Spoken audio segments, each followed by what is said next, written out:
this program. He's going to be making us some guacamole today. And toast. Cheers, my love. So nice to have you here, I tell you. I'm glad I can be a part of this whole thing. Nice. I guess today I'll be showing you locals how to make some mainland guacamole. Very good. I'm going to leave him with you now, and I'll be watching. All right, dear. Cheers. All right, guys. The key to any good guacamole, other than avocados, is cilantro. So I'm just going to start by chopping up some fresh cilantro here. It doesn't have to be too thin, too small. Just break it up enough so you're not getting leafy goodness in your teeth. I can't really tell you where I learned how to make guacamole. I think it's just something that was probably in my blood. I've always been a huge fan. I remember eating guacamole as a kid when my mom would make it until I made myself sick. In the good way, though. Next we'll chop up a tomato or two. The tomatoes, of course, always add a little bit of color to the dish. Mixes in with the greens. Just chop those up. Next we'll do a jalapeno. Jalapeno, of course, is going to add a little spicy goodness to the guacamole. Now, technically, you want to take out some of these seeds, but I think that's where most of the heat comes from in the old jalapeno. So I like to take out half of them, leave the other half in for a little surprise later on in your green gold, as they like to call it. So now we have our cilantro, our tomato, and our jalapeno. Now we'll take probably just half of a smaller red onion. Red onion is also good for flavor, but if you put too much in, it can be a little bit overwhelming. So it's a delicate balance. We will now cut a little lime in half to squeeze in. Not going to do any dicing or chopping of the lime. The lime is actually used as a natural preservative in guacamole, so it'll keep it from going brown. Another way to keep your guacamole fresh for longer is to put the actual pit of the avocado in there. So here I'm going to show you right now the proper way to cut an avocado. You want to take your knife and start from the top. Now these are a little large coming from the island. Our California avocados are usually a bit smaller, but probably just as delicious. Usually the pit would get stuck in an avocado, so a good way to get that out without trying to dig in or use your fingers to peel it out would be to just stick your knife in there, give it a little twist, and pull her out. Just like it. All right. What you want to do with the avocado, a good way to get it out of its skin, is to actually slice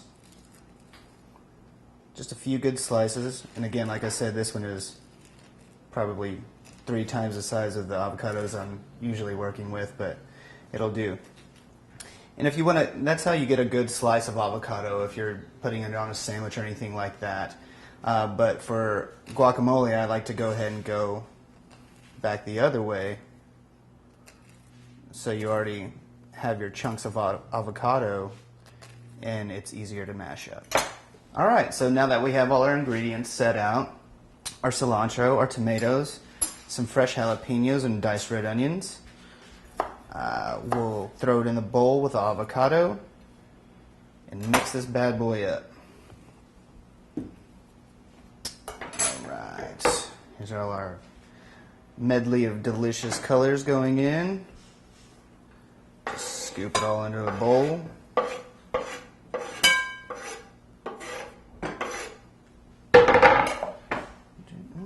Throw in your goodness. We got a nice little view of the before, which looks awesome in the bowl already. We'll go ahead and start mashing it up a little bit before we add our seasoning. So I usually just take a fork and the knife that you use to scoop the avocado out and just start going at it. Once this avocado starts to mash up, all this is going to start coming together into one green pile of goodness. Then you can start adding your salt and your pepper and the garlic salt. First we'll go with a little crushed black pepper. Just for flavor. You don't want to put too much in there because you want to get most of your heat from the jalapeno. And when in Hawaii, do as the Hawaiians, little Hawaiian salt.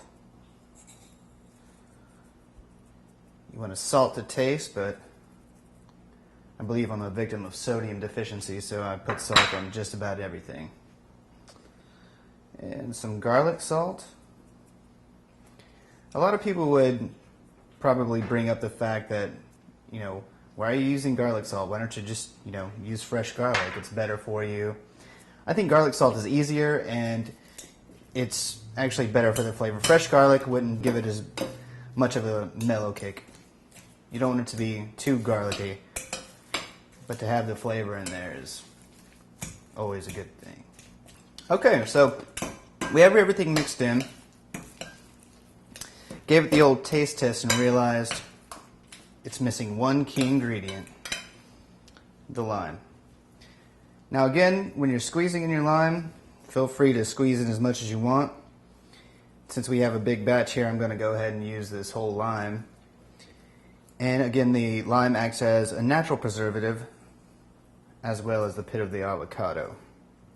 You don't want to mix the pit of the avocado in right away because it'll get in the way of your mashing. So you just grab one when you got your complete project and toss her in. The seed also makes a pretty decent garnish. Looks cool just sitting on the top of your mound of green glory. Alright, that'll pretty much do it. From here we will throw it in a serving dish, maybe set out some chips, give her another taste.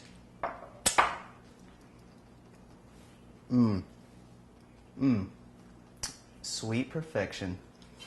Alright, take a look at the final product. Delicious Mainland guacamole.